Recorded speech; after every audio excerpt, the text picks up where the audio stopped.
Programa Revista Rural. Um oferecimento Zoetis, Massey Ferguson, Born to Farm, Bradesco e Agro. Isso é que é dupla raiz.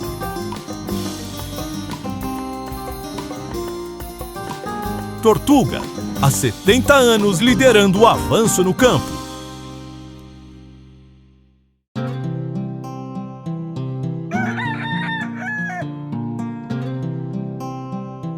Oi, gente boa! E aí? Estão descansando um pouquinho? É bom, né? Aqui tá todo mundo se preparando para produzir novas e interessantes reportagens. Enquanto isso, desfrute um pouquinho mais do que a nossa equipe fez de melhor em 2025.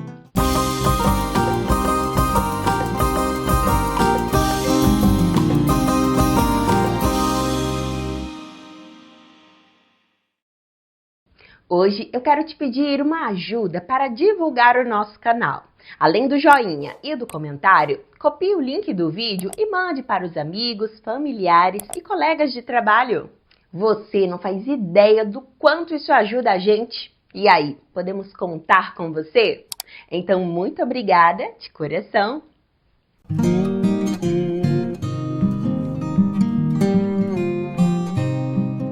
Uma família de descendência alemã que há quase 100 anos está no Brasil. E ao longo desse tempo, diversas criações e plantações foram trabalhadas aqui nesse sítio. Inclusive, essa casinha aqui foi aonde nasceu a Dona Nedi, que já já você vai conhecer. O que eu posso falar é que a história de sucessão familiar por aqui é um sucesso. Foi meu avô quem comprou, essa propriedade e cuidou da terra, depois meus pais cuidaram e agora eu e meu irmão. E na realidade a nossa família é uma família de descendentes de alemães, uma das famílias que fundou este bairro, que é o bairro dos Pires, que é um bairro de descendentes de alemães. Então, imigrantes europeus, eles vieram trabalhar nas grandes fazendas de café e depois 15 famílias deixaram as fazendas de café e compraram propriedades aqui neste bairro. E foi assim que começou a nossa história. Eu e meu irmão somos da 4ª geração da família, e que estamos cuidando da terra. Anteriormente, então, era laranja, que Limeira já foi a terra da laranja. Então, meu avô cultivava laranja, meus pais cultivaram laranja, mas depois, com a vinda das pragas e tudo mais, há cerca de 15 anos, mais ou menos, os pomares foram arrancados, e aí extraídos, e aí então começou-se outros cultivos, mas sempre na linha do convencional. E há cerca de 4 anos, então, eu e meu irmão assumimos uma parte da propriedade para fazer um cultivo diferente, que da forma que os meus avós e os meus pais trabalhavam, não dá mais para a gente trabalhar hoje em dia, a gente tem que olhar mais à frente. Aí tivemos a ideia de trazer o palmito pupunha, buscamos ajuda, orientação, estamos aprendendo ainda, mas está dando certo.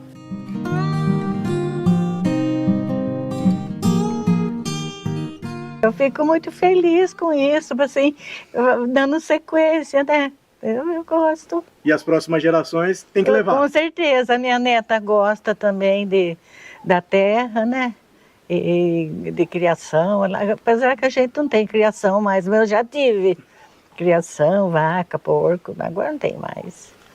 Dava para imaginar lá antigamente que ia ter palmito aqui um dia? Ah, não imaginava. Eu não imaginava. Foi ideia do meu filho, na verdade, Cassiano? Foi. Do meu menino, que trabalha com ela, E daí começou. E tá dando certo.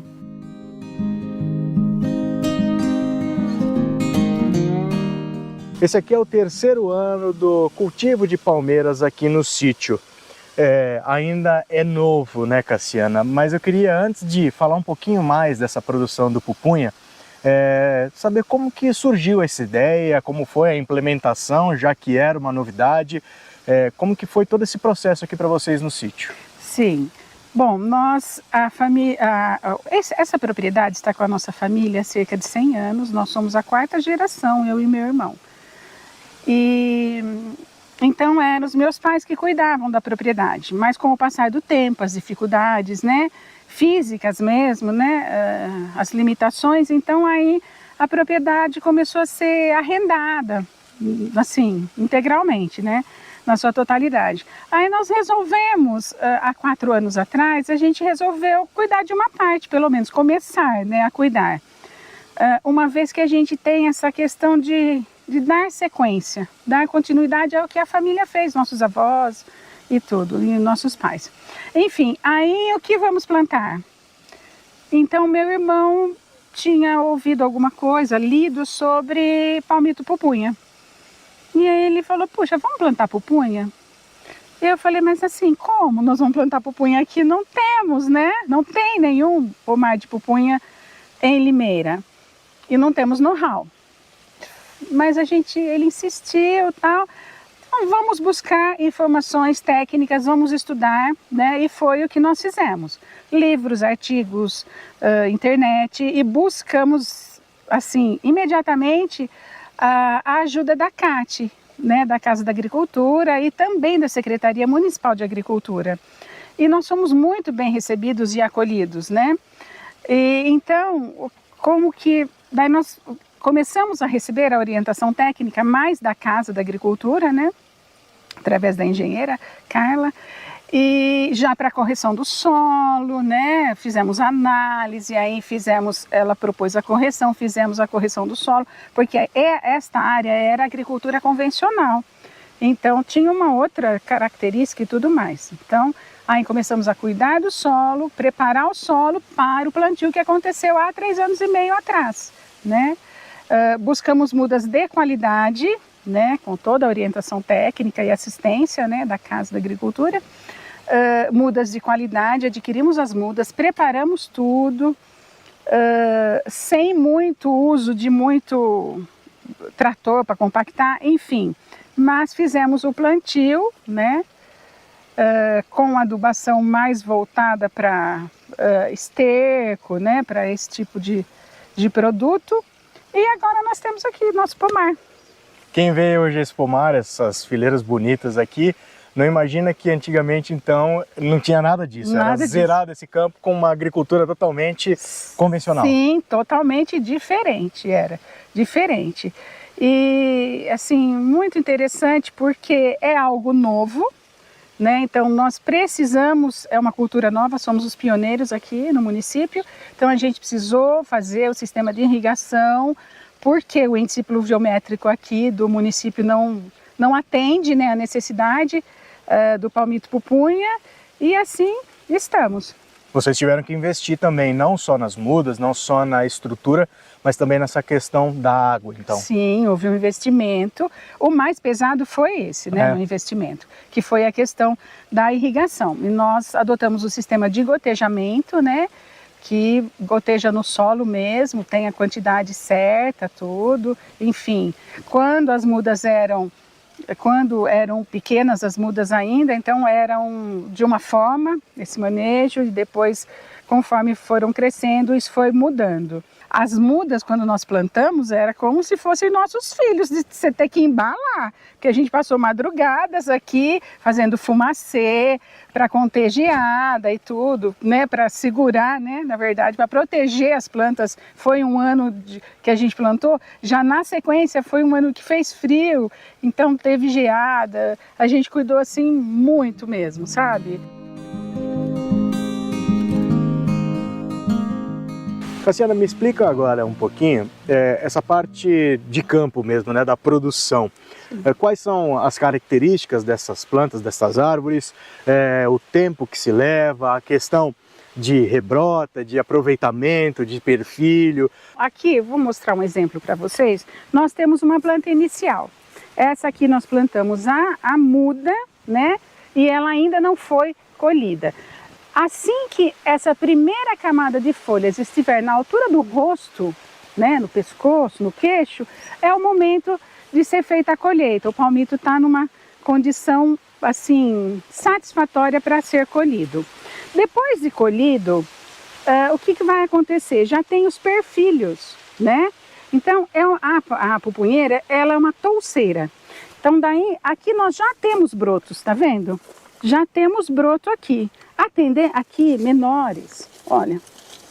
Então, o que acontece? A partir do momento que a gente colhe esta planta-mãe, ela proporciona condições para que os perfilhos cresçam. Tem mais luz solar, tem mais energia para os perfilhos crescerem. Depois de um ano, mais ou menos, nós já vamos estar colhendo esses perfilhos, né? O palmito vem do perfilho daí. Assim, conhecidos como brotos também, né? Ali nós temos ao lado uma touceira que já foi colhida a planta-mãe. E aí nós temos os perfilhos em crescimento, quase em condições. Olha, aqui ele está maiorzinho, tem menor, esse bem menor. Então daqui a um ano mais ou menos, até menos, a gente já consegue começar a colher daqui. Como é dividido o período do ano, entre os meses, as estações, nessa produção do pupunha? A pupunha a gente colhe o ano todo. Desde que nós começamos a colher, há 1 ano e meio atrás, porque nós começamos a colher, o pomar tinha 2 anos. Desde o momento que nós começamos a colher, nós não paramos nem uma semana, porque você tem pupunha, você tem palmito para ser colhido sempre. Por quê? Porque os perfilhos, cada um está de um tamanho, então um já está em condições de ser colhido, o outro está crescendo, enfim, é um ciclo. E o pomar, ele dura de 20 a 25 anos, Bruno. Ele tem uma vida muito longa. É uma cultura perene, é uma cultura perene. É claro que o interior tem uma característica de ser mais calor durante o ano inteiro, mas mesmo assim, ultimamente a gente tem visto essa variação de temperatura. Essa planta aqui, ela gosta de um clima determinado ou mesmo ela dando o ano inteiro colheita, tem um momento melhor para isso? A planta se adaptou muito bem nessa região nossa, assim, né? A gente irrigando, a dificuldade maior é quando as mudas são novas e aí no inverno, né, você proteger de ventos frios, ventos fortes e geada, tudo mais. Mas é assim, irrigando, você colhe o ano todo. No inverno, nesse período de estiagem, a planta ela não tem tanto suco, digamos assim, né? Ela fica um pouco mais desidratada. Então, mas você colhe normalmente. Então, por exemplo, no último inverno, né, do ano passado, a gente precisava colocar mais palmito para dar 1 quilo o nosso pacote. Dá para ter uma média de rendimento do que vocês têm aqui? São 2.000 pés, né, que você falou? Sim, 2.000 pés. Qual que é o rendimento médio de palmito aqui? 550, 600 gramas por haste colhida. Quantas hastes são colhidas? Colhemos até 40 por semana. 40 por semana? 40 por semana. Isso é um número positivo para vocês? Positivo, hoje? É um número positivo para nós.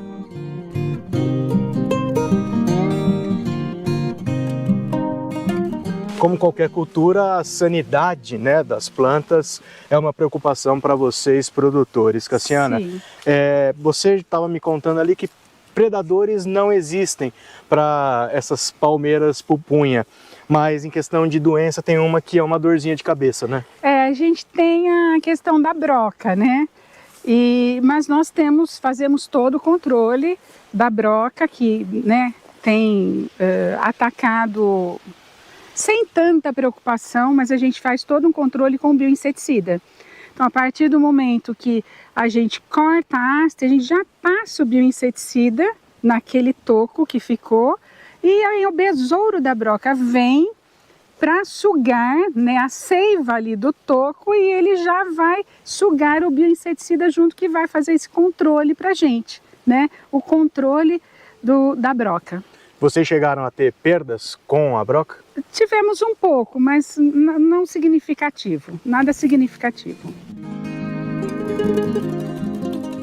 Aqui na área de mudas fica bem visível essa questão da agroecologia. Tem a irrigação e também a adubação das palmeiras de pupunha. Esse talhãozinho, nós tínhamos uma outra cultura, resolvemos colocar a pupunha também. E quanto menos maquinário pesado, melhor, né? A gente faz a roçada, o mato roçado incorpora ao solo, que é exatamente isso que é o agroecológico, né? E o sustentável. E fazemos a adubação com cama de frango neste momento, né?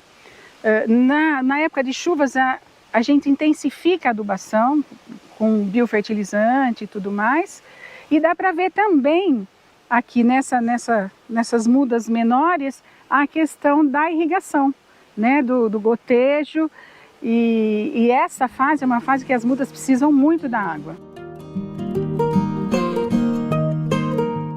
Aqui no trabalho agroecológico do sítio, a Cassiana e a família dela inventaram, vamos dizer assim, né, Cassiana, uma forma de proteger o palmito. Sim. Através desta cerca natural. O que é e como funciona? Bom, nós temos então, na verdade, ao entorno do palmital, nós temos essa cerca natural de capim-napier, na maioria do perímetro. E ela tem a função de quebra-vento, de proteger de geadas, né? Então é como se o palmital ficasse dentro de uma estufa, protegido, né? Então a ideia é um pouco essa, foi uma orientação técnica, inclusive isso também. Isso também evita que tenha deriva que venha do convencional para essa parte agroecológica, Sim, né? isso talvez seja o principal, né? Como nós ainda temos uma parte que é cultivo convencional, a própria raiz do capim-napier, ela segura o carreamento dos produtos químicos para a área do palmital.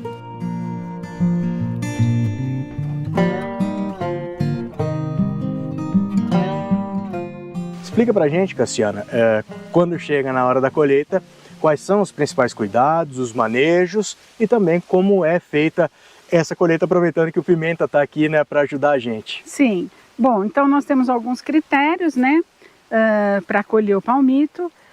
Ele tem que estar numa condição favorável para ter uma quantidade de palmito, né, um peso razoável, a haste que a gente colhe. Então a ideia é atender a questão da folha bandeira, né, que é uma folha, essa folha que fica aqui no meio, tá vendo? Ela deve estar fechadinha, né? Ela estando fechadinha, é momento de colheita. Então agora a gente vai convidar o Pimenta para colher uma haste e demonstrar para a gente como é que faz esse trabalho. Sim, a gente tem que ter muito cuidado na hora de colheita, porque ó, a gente preservar esses brotos aqui, porque esse aqui são outros palmitos que vêm. Como esse aqui é um palmito da primeira planta, então a gente tira ele com bastante cuidado, preserva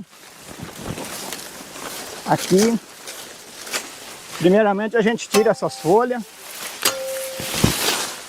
a gente pica elas aqui, porque para quê? Elas vão servir para proteção do solo, entendeu? Então a gente não tem... A gente deixa elas aqui, vem com cuidado.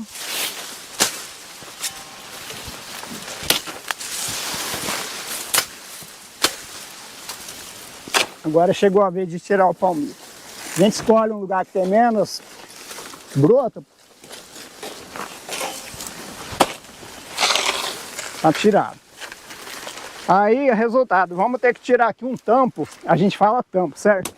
Isso aqui para proteger aquele tronco que ficou. Depois a gente vem, passa aqui um produto para proteger ele, para manter ele sempre indo. E aqui está o palmito. Daqui a gente vamos levar ele lá para cima, para casa. A gente vamos fazer todo o processo de tratamento dele.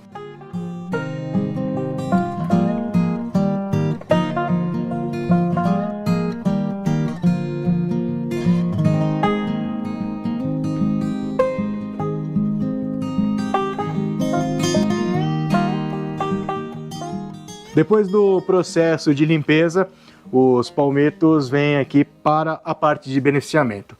Aqui a gente chega nesse cenário final de toda essa produção vertical de vocês. Como que funciona aqui, Cassiana? Bom, aí vem para mim, eu limpo, tiro uma parte das cascas, né? Ou tiro toda a casca, depende para onde vai ser destinado esse palmito.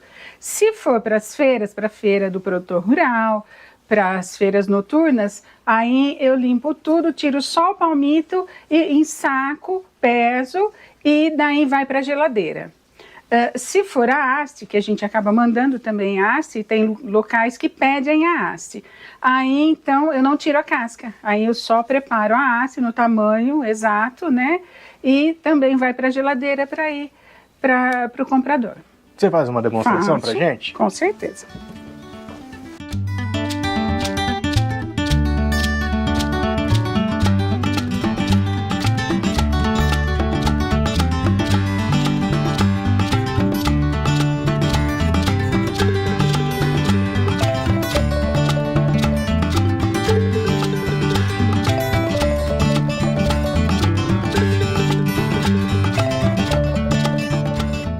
Aqui nós estamos chegando já no palmito.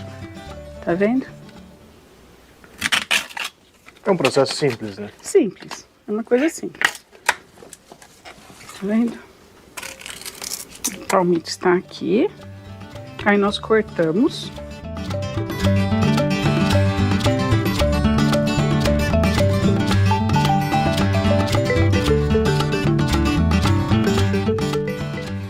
Você percebe que até essa parte mais grossa é uma parte mole. Ela é bem suculenta, né? Olha. Aí a gente embala, né? Na sequência. Põe no saquinho. Etiquetamos. Colocamos a validade, inclusive.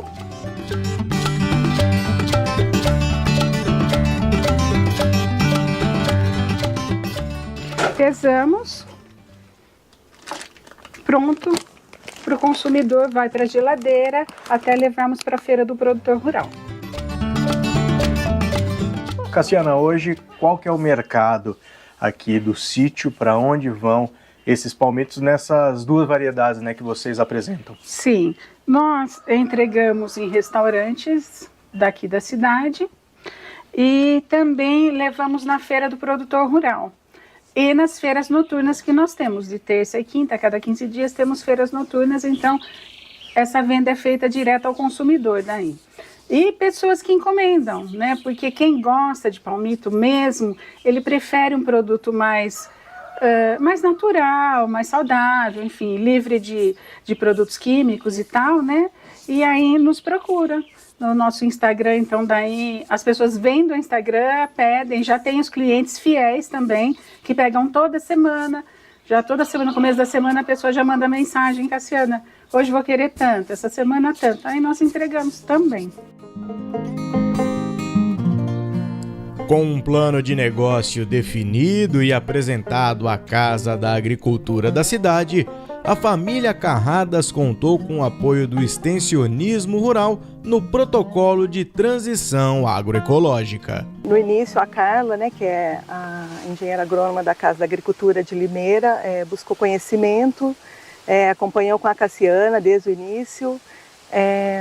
Daí veio uns colegas também, que é da Regional de Registro, porque lá em Registro é muito comum, né?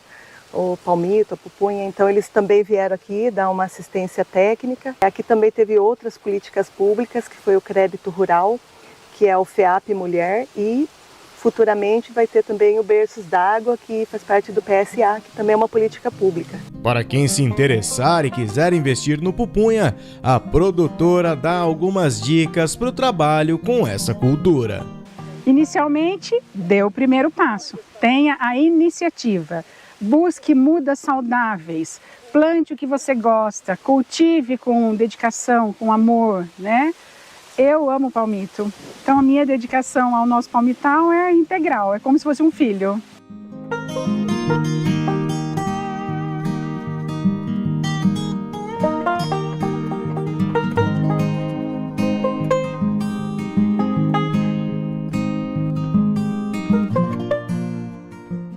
Tá achando legal as reportagens? Tem algum assunto que queira ver aqui? Então comenta aqui embaixo que a gente corre atrás. E fazendo isso, você ajuda o YouTube a divulgar o nosso canal para mais gente. Vamos lá, não custa nada. Estamos contando com você. E queremos agradecer as mensagens de carinho dos nossos espectadores. Darley Alves Oliveira, Carlos Alberto Braga, João Ferreira, Vanderly de Souza Oliveira, Maria Madalena Dias, João Ferreira, Valdir Cunha de Macena, Clarismundo Ribeiro, Sônia Camargo, Evaniel Vicente, Edinaldo Melo de Matos, Thelma Maria, Rosinha Antunes, Sueli Araújo, Luiz Marques Martins, Reni Garcia e os nossos amigos do canal Formiga Trader. Tamo junto, pessoal! E não deixem de mandar suas mensagens, elas são muito importantes pra gente.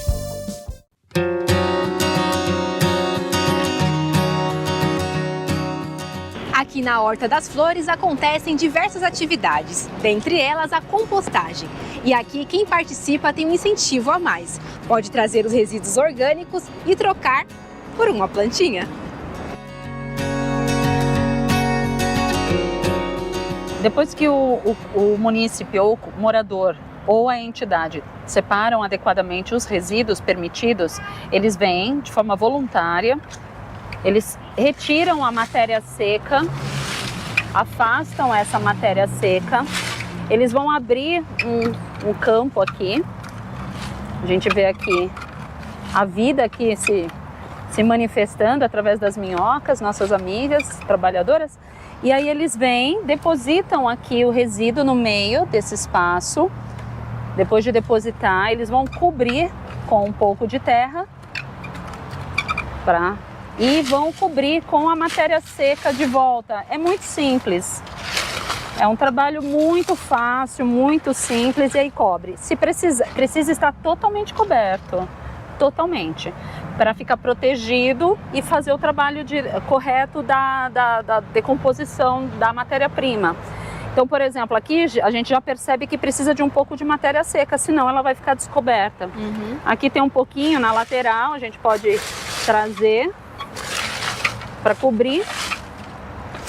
E se não for o suficiente, a gente precisa ir buscar na área verde um pouco mais para colocar aqui. Normalmente as áreas verdes deixam as matérias secas em um lugar e a gente traz e cobre. E só. E precisa irrigar, não? Nada disso.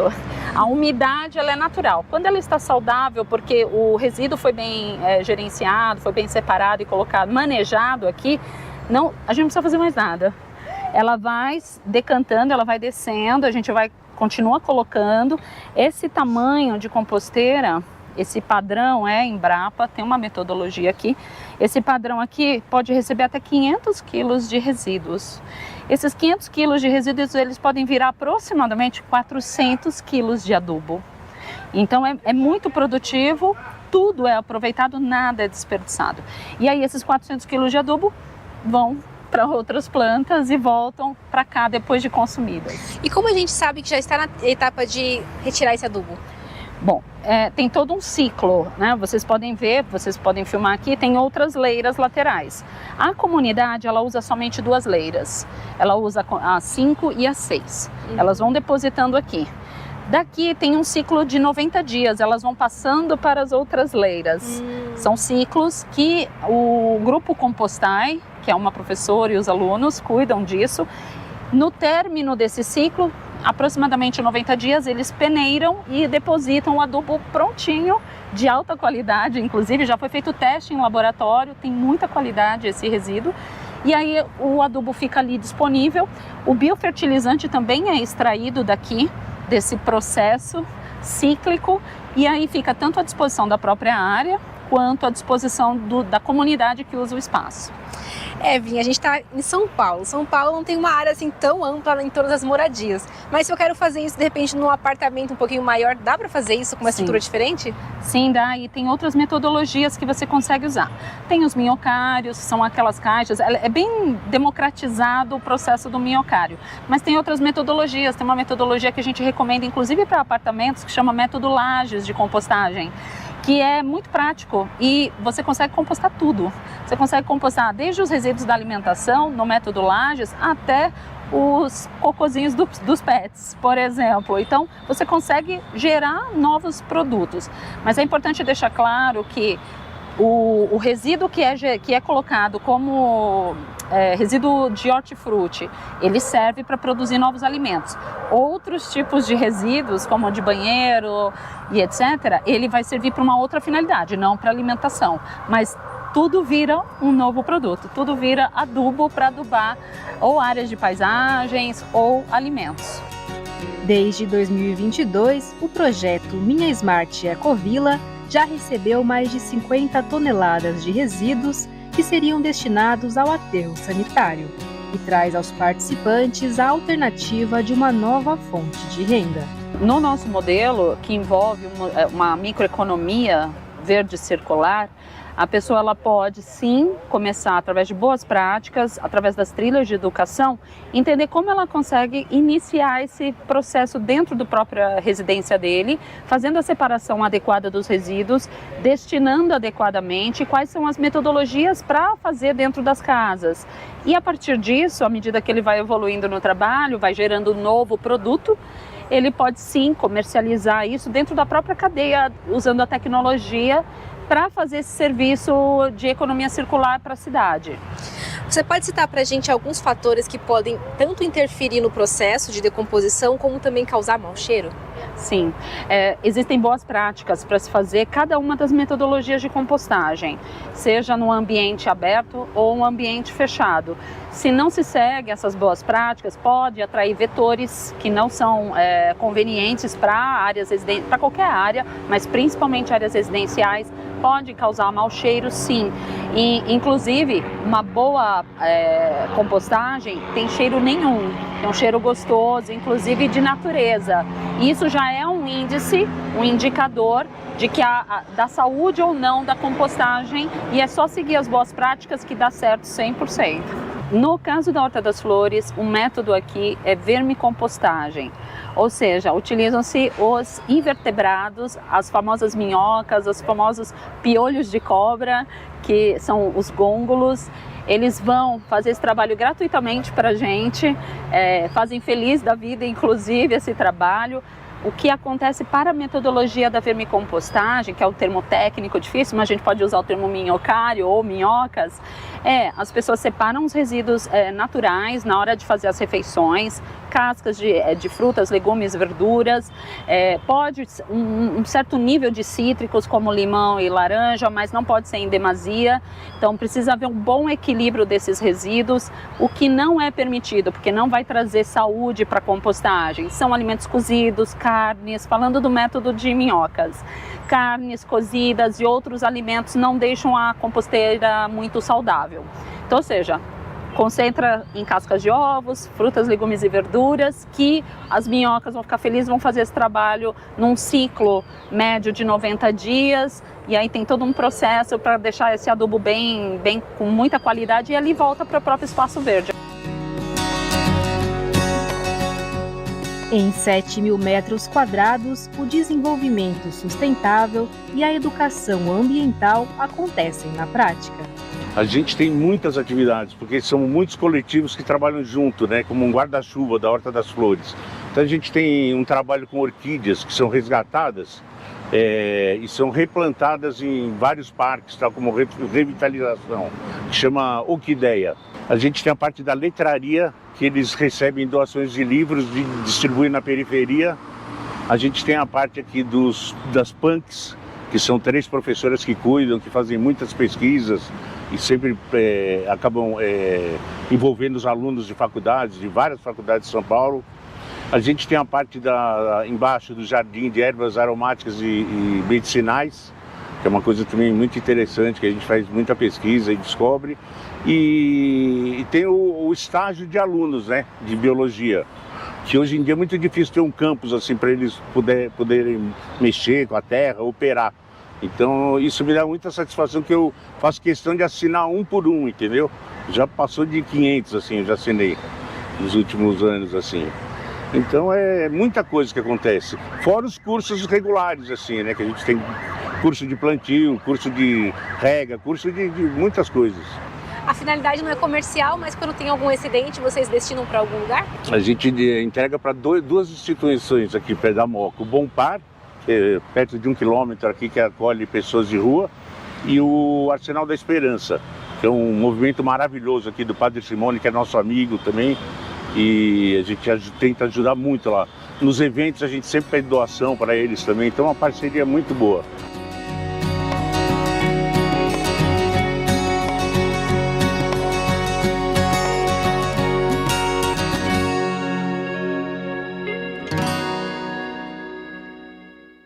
E aí, já deu o seu like hoje? Não vai esquecer, hein? E aproveita também para fazer um comentário. Vou adorar ler o que você tem para dizer pra gente.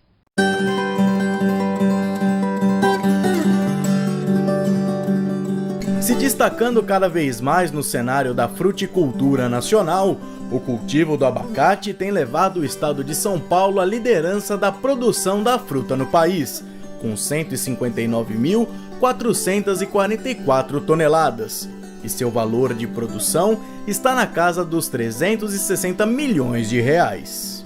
O estado de São Paulo ele é o maior produtor de abacate porque nós concentramos o primeiro semestre, que é o maior volume. Esse primeiro semestre é da safra, são abacates mais precoces que estão no estado de São Paulo. Atingimos quase 60% da produção brasileira de abacate está no nosso estado. Os abacates tropicais, que são aqueles verdes de maior tamanho, registram até 95% do consumo no mercado interno. Por outro lado, a exportação da fruta ainda caminha a passos lentos, apesar das expectativas serem boas. 5% é a variedade Hass, mais comumente conhecido no Brasil como avocado. O avocado ele é conhecido mundialmente, mas no Brasil ainda não tem muito paladar para ele. É uma fruta de alta qualidade, de muito potencial, mas nós precisamos explorar mais. A exportação do abacate tropical, que são os abacates típicos brasileiros, ela é ainda devagar, ela é via aérea, mas já está crescendo muito no mercado europeu. Estamos mandando também para a Arábia Saudita, para Emirados Árabes, e também hoje ele entra como exótico no mercado europeu. Então é uma fruta muito diferenciada, típica brasileira. Além do sabor e retorno econômico, o sucesso da fruta também está ligado à saúde, uma vez que, por exemplo, ela ajuda na redução do colesterol, trazendo saciedade e sendo benéfica para quem pratica exercícios físicos. Eu acho que houve uma mudança de como o consumidor vê a cultura, né? Que não é mais uma cultura considerada oleosa ou calórica, né? Então essa mudança do consumidor cria um diferencial de consumo, então é uma cultura reabilitada, né? E outra questão importante é que hoje se come não só abacate como doce, como sempre foi tradicional no Brasil, né? Por influência da América Latina, hoje se come muito abacate salgado. Isso deve permitir que o mercado cresça mais continuamente, né? E por falar em crescimento, o abacate é uma cultura que possui diversas cultivares. E se o produtor souber trabalhar com elas, vai colher a fruta praticamente o ano todo. O abacate ele tem que ser tratado como uma fruta fina, né? Ele requer pulverização, adubação orgânica. Não é aquela fruta que antigamente deixava vir naturalmente. Hoje ele requer tratamento, sim. A dica que eu dou para quem está pensando em produzir abacate é plantar e se dedicar.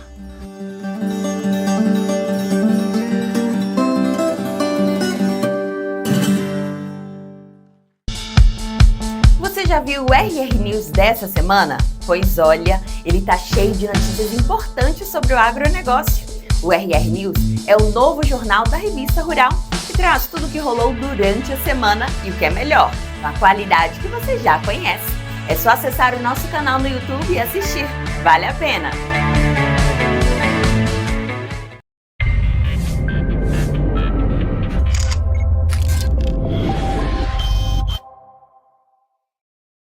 Olá, bem-vindos a mais um programa Matsuda em Foco, direto aqui no nosso canal do YouTube. Hoje nós estamos aqui no Laboratório de Análises de Sementes, na matriz da empresa, em Álvares Machado, no interior do estado de São Paulo, para bater um papo com o Pedro Henrique Lopes Lorenzoni, ele que é engenheiro agrônomo e responsável pelo laboratório. Pedro, seja muito bem-vindo, bom dia para você. Bom dia, Suelen, bom dia a todos que estão nos acompanhando ou irão nos acompanhar. Realmente é um prazer estar aqui e poder passar um pouquinho de informações sobre a qualidade da semente, sobre as inovações que tem aí no setor forrageiro.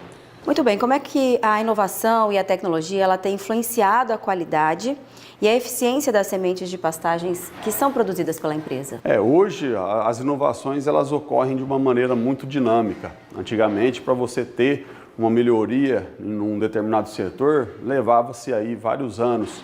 Hoje não, hoje nós temos aí cada vez mais produtos sendo não só desenvolvidos, mas também registrados para sementes de pastagem. Hoje nós temos aí vários produtos, seja ele químico ou biológico, que é uma onda crescente aí que vem surgindo, principalmente no setor forrageiro. Nós temos aí alguns produtos biológicos já com registro para tratamento. Nós temos o próprio tratamento da semente em si, nós temos aí sementes escarificadas mecanicamente, quimicamente, que já auxiliam a semente a germinarem mais rapidamente.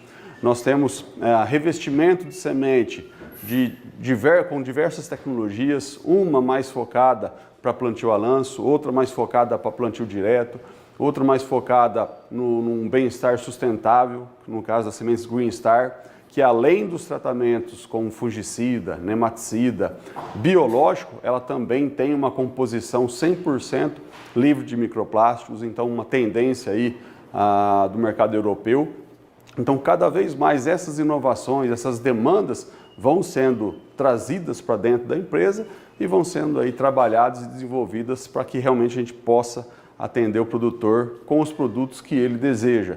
Isso daí sem contar em novos lançamentos, que também cada vez mais novos materiais estão sendo lançados, como ocorreu o ano passado com o MG19 Oasis, e outros materiais futuros aí que estão por vir. Pedro, quais são os benefícios das sementes de pastagem de alta qualidade para os pecuaristas? Você mesmo falou agora, né, dessa evolução que tem acontecido no mercado de forrageira. Se a gente para pensar, nem é tanto tempo assim para tanta evolução, né? Mas quais são os benefícios para eles? E eles têm aceitado muito bem hoje em dia essas novas tecnologias?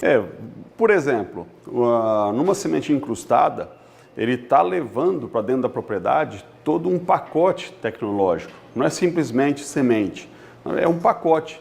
E dentro desse pacote ele está levando, além do material de revestimento, conter micro e macronutrientes que, logicamente, não vão suprir a necessidade de uma correção de solo, de uma fertilização, mas com certeza aqueles materiais próximos da semente vão fazer com que o arranque inicial da germinação e o desenvolvimento inicial sejam melhorados.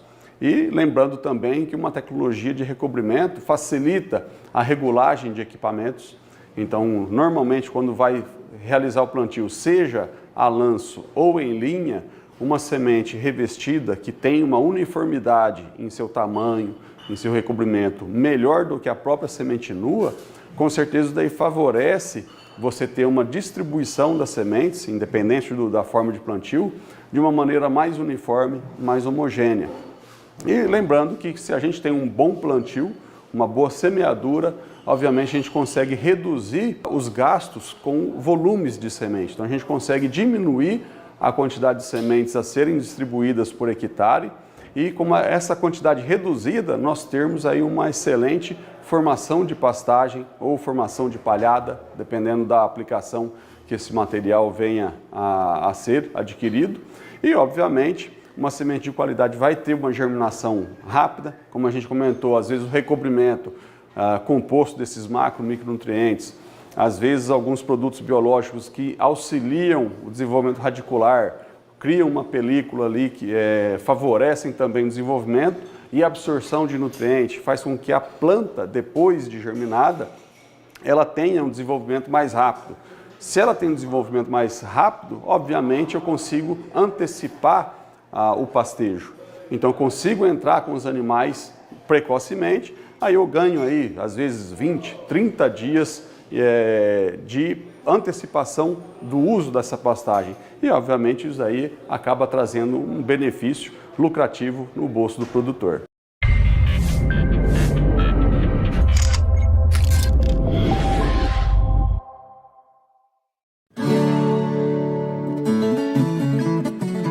A região de Castro, no Paraná, concentra uma das maiores e mais tradicionais bacias leiteiras do país, com produção anual acima dos 450 milhões de litros. Se destacar numa região tão competitiva como essa não é para qualquer um. O senhor Alberto Wolters, proprietário da Chácara Tina, é um expoente na região, sendo hoje o segundo maior produtor, com cerca de 1.500 vacas da raça holandesa. A história da Chacaratina remonta algumas décadas. Na verdade, 7 décadas. Mas o começo não foi nada fácil, não é verdade, seu Alberto? É verdade. Que no começo foi difícil. Que você pensava até em voltar e ir para outro lugar, mas continuou teimando e sendo até hoje podemos dizer que foi bem sucedido e então estou muito satisfeito com os resultados. E como é que foi a chegada da família aqui? Conta um pouquinho da história de vocês. Eu não presenciei isso porque eu não estava aí ainda, mas meu pai era solteiro. Ele veio atrás da minha mãe, que veio com a família toda, os pais dela, os irmãos dela. Então, foi numa época que teve um grupo de imigrantes que veio em 1952 e 53, que começaram com a colônia castelana. E daí, como meu pai estava namorando a minha mãe na Holanda, minha mãe era de menor, não podia ficar lá, ela teve que ir junto e ele, para não ficar sem namorado, veio atrás dela também. Então foi até uma história bonita e interessante, porque ele começou aqui também com um pedaço de terra, ofereceram um pedaço de terra para ele tinha um pouco de dinheiro na Holanda, dos irmãos dele e do pai dele, e daí conseguiu comprar uns 50, 60 hectares aqui, e daí mais tarde comprou mais um pedaço do sogro dele, que ficava do lado da Chacaratina aqui, que era parte da herança da minha mãe. Então, depois ficaram com 100 hectares aqui, começaram. E aí já começou com leiteria, porque todo mundo começava com leiteria. Era, vamos dizer, a tendência, vamos dizer, o objetivo era começar com leite. Então, mas enfrentaram muitas dificuldades, como doenças, ervas daninhas, milho, que era uma erva que era desconhecida, e a vaca comia ali, ficava em intoxicação e perdeu muito. Ele chegou a perder quase tudo os animais, daí começou a comprar uns animais do Uruguai. Do Uruguai veio com tuberculose, teve que eliminar uma porção de novo, praticamente começar de novo, então era difícil. Todos esses desafios para adaptar a atividade leiteira às condições ambientais adversas demandaram ainda recursos financeiros que permitissem superar as sucessivas perdas e garantir o recomeço. Naquela época tinha financiamento, o banco dava financiamento e tinha inflação que no fim, com o decorrer dos tempos, quase comia tudo, parte que era o banco dava, quem prestava, a inflação comia. Né?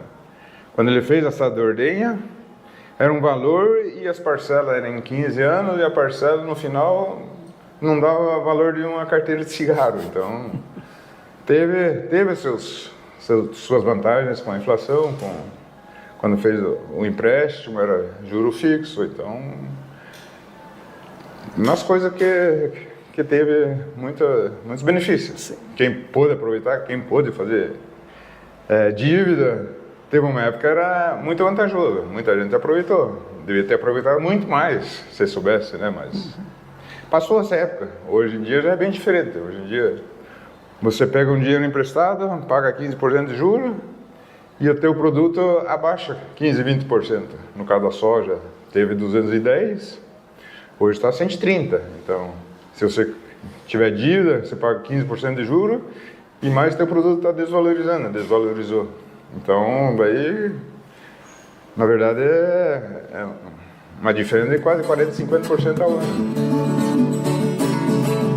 Ao assumir os negócios da família no início dos anos 80, seu Alberto começou a implantar um projeto de expansão, aumentando o tamanho da propriedade e o número de animais em produção. Quando aí meu pai foi se desligando, eu tinha mais 4 irmãs, comprei a parte delas, em 10, 15 anos para pagar, e foi indo. Até que, na época, quando eu assumi, tinha 80 vacas. Daí fomos fazer um confinamento, um freestyle, para 140 vacas. Ele falou, não, mais do que 100 vacas não comporta, não precisa ter mais do que 100 vacas. Mas consegui fazer um freestyle para 140 vacas e ele aceitou, no fim aceitou. E dali para frente, daí cada vez ele foi se desligando mais e daí fui assumindo até chegar nos 1.500 vacas de hoje. Então já é uma evolução e tanta. É um número grande. E durante esse tempo aumentamos a área também. Compramos mais áreas agrícolas. E o senhor acha que essa conta de chegar nos 1.500 aí é o tamanho ideal? Hoje, vamos dizer, hoje é mais ou menos o limite. Só se eu mudar a leiteria, fazer em outro lugar. Mas aqui na Chacratina, eu acho que é o limite, porque aqui nós estamos perto da cidade, perto das indústrias. Então, cada vez complica mais, né? Então, daí teria que fazer em outro lugar com um modelo mais diferente, um pouco mais modernizado. Mas por enquanto estamos levando com 1.500 vacas. Bom, mas pelo que me consta, eu sou um dos maiores produtores da região, né? Aqui na região somos o segundo maior. Segundo maior, né? Vamos ver até quando, né? Porque os outros que estão chegando atrás de mim estão aumentando. Estão subindo também. Tem mais áreas. Então, de repente, vamos ser ultrapassados, mas é a tendência, né? Mas o trabalho evolui sempre também, né, Roberto? Estamos evoluindo, Então, aí entra a genética, entra também o trato dos animais, a estrutura. Conta um pouquinho pra gente qual é a filosofia que norteia o trabalho de vocês aqui. Procurar produzir, vamos dizer, em grande escala e com eficiência e custo mais baixo do que a produção e a produção por vaca, por hectare. Então, vamos dizer, o que casa muito bem hoje em dia é a parte agrícola com a pecuária de leite. As duas atividades que dá maior rendimento. Porque um aproveita do outro e você consegue ter um movimento bom por hectare e por área e uma atividade ajuda o outro. Então, acho que essa atividade tendência é cada vez o pessoal ir partir mais para isso. E, enquanto o preço do leite ainda dá sustentabilidade, consegue manter. Com o crescimento do negócio, porém, cresceram também os problemas na fazenda, obrigando o produtor a dobrar a atenção nos cuidados com as bezerras e buscar uma importante ajuda vinda de fora. Eu lembro que foi início de 2014, por aí, aonde até dia 10 do mês de janeiro tinha morrido 22 bezerras. Então, o quanto que impacta isso, né, no futuro da fazenda, na reposição dessas novilhas. Daí, na época, eu e uma colega minha, chamava Bruna, a gente trabalhava juntas, e nós viemos fazer uma investigação, o que poderia estar acontecendo, e foi dali que nós fizemos toda a organização, né, dos processos, dos protocolos, dos treinamentos dos funcionários, fizemos uma investigação minuciosa. A incidência de diarreia naquele momento era extremamente elevada, 60% das bezerras tinham diarreias febris, morrendo muita bezerra, né? Insucesso nos tratamentos. E dentro da nossa investigação, com as coletas de material, investigação, nós fizemos um diagnóstico de salmonela. Salmonela estava matando as bezerras e as maiores falhas de salmonela, de fator de risco, era a biosseguridade do bezerreiro. Então, o nosso bezerreiro é um bezerreiro mais antigo, é um bezerreiro de baia individual de madeira, né? Então, quanto que é difícil fazer a higiene, a desinfecção. Daí, na época, foi feita uma força-tarefa, né? Nós fizemos um plano de ação junto com o dono da fazenda e o gerente, o que era mais urgente, mais importante, menos importante. Então foi feita uma força-tarefa de limpeza, porque o bezerreiro é um chão batido, né? Então só removia a cama, colocava uma palha nova e alojava aquela bezerrinha. Então ali era o fator de risco, né? Estava extremamente contaminado. Então a partir dali nós começamos a limpar o bezerreiro, raspar fezes, pintar com cal, com os desinfetantes próprios, passar vassoura de fogo, né? Treinar os funcionários a hidratar uma bezerra. Naquela época, recente tinha lançado o Glutelac, né? Então se não falava muito de hidratante no bezerreiro. Então nós treinamos eles. Tinha falhas também de colostragem, né? Porque era uma fazenda já de 1.000 animais, né? Em lactação, quando a gente começou. Já tinha 100 bezerras em alojamento. hoje temos 300, né? Então a fazenda cresceu muito. Todos esses protocolos de hidratação, protocolos de diagnóstico precoce, intervenção, banco de colostro, ensinar o pessoal a passar sonda, né? Ninguém sabia passar sonda, porque é uma fazenda muito grande, você esperar dar tudo na mamadeira. Nós não tínhamos atingido a nossa meta de colostragem, curar melhor os umbigos. Então os funcionários realmente compraram a ideia, tivemos grande apoio do proprietário também, trabalhamos em equipe e realmente construímos um resultado sólido, em base sólida. Hoje é uma fazenda, das fazendas da Qualicalf, das fazendas benchmarking, em taxas de mortalidade, 1,5% de mortalidade, teve ano 1,3% de taxa de mortalidade, sendo que mais de 10 anos atrás tinha 12%, 15% de taxa de mortalidade. O ganho de peso das bezerras, a gente começou a implementar um programa de pesagem no bezerreiro, né? As bezerras na época ganhavam 720, 740 gramas de peso. Hoje as nossas bezerras ganham aí 1 quilo, até 1,2 kg, né? Dependendo dos lotes da desmama. E nós sempre vendemos aquela ideia para o produtor, né? Que o bezerreiro é uma fase de investimento, é a nossa bezerra futura, né? Que tudo que nós vamos fazer nela, a gente vai investir um pouquinho mais para ter saúde, para ter bem-estar, para ter um ganho de peso, mas elas vão retornar quando elas forem parir aos 24 meses em mais leite no tanque, né? Os bons resultados não tardaram a chegar, refletindo no balde o acerto das medidas tomadas. Nos períodos nos melhores períodos, vamos dizer que as vacas estão produzindo mais, que é no inverno, que está tudo favorável, mais vacas novas em produção, daí chega perto de 50. Hoje estão em 42, 43. Mas mesmo assim é um número bacana. Então é uma época que vai mais vaca para o final da lactação e clima muito quente, então elas sofrem.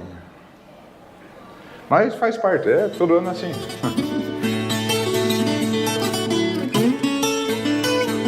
Isso não é sorte, é dedicação, é base genética, é ter uma bezerra bem criada, é uma recria bem feita, bezerros mais saudáveis, ter um ganho de peso bom, essas novilhas se reproduzirem rapidamente, né? E, consequentemente, entregar mais leite na primeira lactação. E esses animais sendo mais saudáveis na primeira lactação, nós queremos que ela chegue na segunda, terceira, quarta e quinta lactação. Animais mais longevos são animais mais produtivos. Mas e no caso do pequeno produtor? Como encarar esses desafios? A gente sempre fala, o pequeno, ele tem que trabalhar tão mais refinado que o grande produtor, né?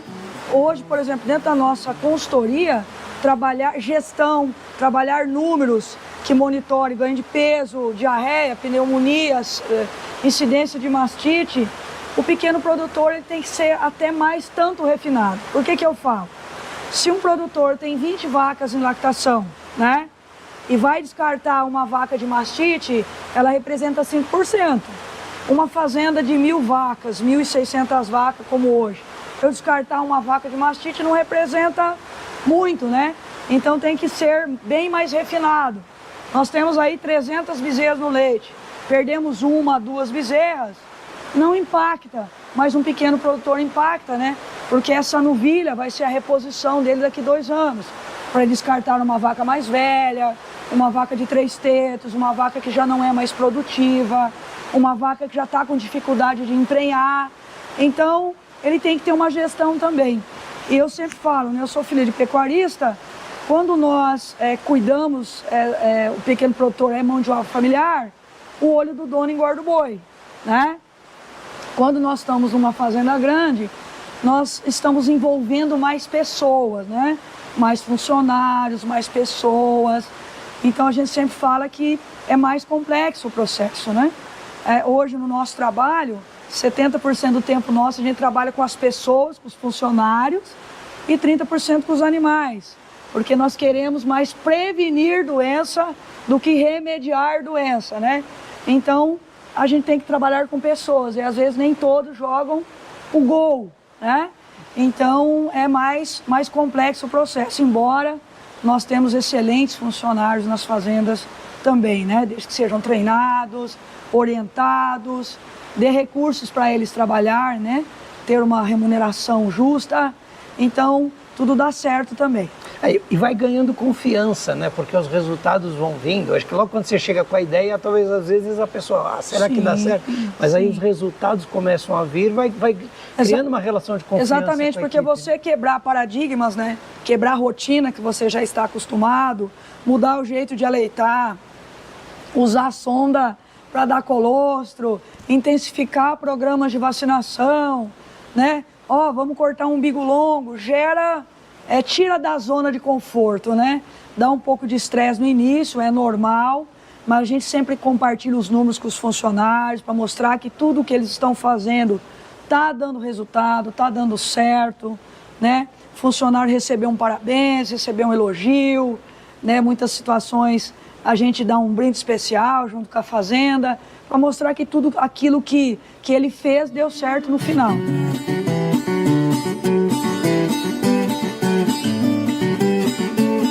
Eu vejo que esse é o caminho. As grandes fazendas no Brasil hoje que estão se tecnificando, que estão entregando um leite de alta qualidade para o consumidor final, têm se preocupado muito com essa capacitação técnica das suas equipes e com essa orientação técnica vindo de um profissional, de um médico veterinário especializado nas áreas, que vai trazer lá no final dessa história toda um produto de excelente qualidade para o consumidor, que é o que a gente mais busca aí nas nossas rotinas, né? À medida que as fazendas começam a crescer, né, e essa intensificação, ela começa a trazer alguns desafios inerentes ao processo produtivo ficar mais intensivo, as pressões de infecções, quando a gente fala do ponto de vista sanitário, também aumentam, superlotação, a eficiência reprodutiva desses animais aumentou muito nos últimos anos, os protocolos reprodutivos também, né? A turma da reprodução tem feito um excelente trabalho, a turma da nutrição também tem feito um excelente trabalho, ou seja, nós temos hoje, né, vários elos dentro dessa cadeia que estão se ajustando cada vez mais, e a sanidade, sem dúvidas, que a gente trabalha muito, é um grande motor para fazer com que esses outros fatores se potencializem, né? Nutrição, reprodução e a genética que esses animais já trazem no seu DNA com alto potencial produtivo. Então, à medida que a gente intensifica isso, os desafios começam a surgir, né? Quanto mais animais para a gente manejar no dia a dia, esses desafios começam a surgir, e aí entra muito a questão da mão de obra capacitada para fazer com que tudo isso gire da forma mais adequada. Mantendo-se fiel aos princípios de um negócio familiar, o legado dos Wolters parece estar garantido. Qual é o sentimento de ver a família envolvida nisso, saber que o negócio no futuro vai estar em boas mãos também? Pois é, isso que também é bom, porque é interessante, porque pelo menos a gente tem os filhos já têm seus filhos, que são os meus netos, também estamos procurando interessar eles, porque hoje tem 2 filhos e uma filha já está envolvida na atividade. E esperamos que os netos também continuem com essa atividade e evoluem. Então, o senhor tem um projeto de sucesso no leite que, vamos concordar, não é fácil. Não. O produtor de leite não é fácil, não é né? fácil, mas tem certas coisas que a gente tem que fazer sem gostar, então é uma necessidade, né? Então nem sempre que a gente não gosta, mas tem que ser fazer. Então uma atividade que nem todo mundo gosta, mas eu até gosto, então foi bom, então. Mas meu pai não gostava de leite, mas para ele foi uma necessidade de sobrevivência. Ou ele fazia ou não tinha dinheiro para. Então, certas coisas que tem que fazer, nem que não gosta. Então, era uma necessidade. Então, ele chegou nesse ponto aí. Nem que não gostasse, mas ele tinha que fazer. Então, eu acabei gostando e a coisa estava dando resultado. Então, devagarzinho a gente começa a acostumar e gostar porque está dando resultado, né? Então, quando a gente faz uma coisa que gosta e por muito dá tempo, resultado, né? E gosta da atividade, então tá nessa. E que conselho o senhor daria para alguém que está mexendo com leite e quer fazer a diferença? Procurar produção, produtividade, resultado, tocar negócio bem feito.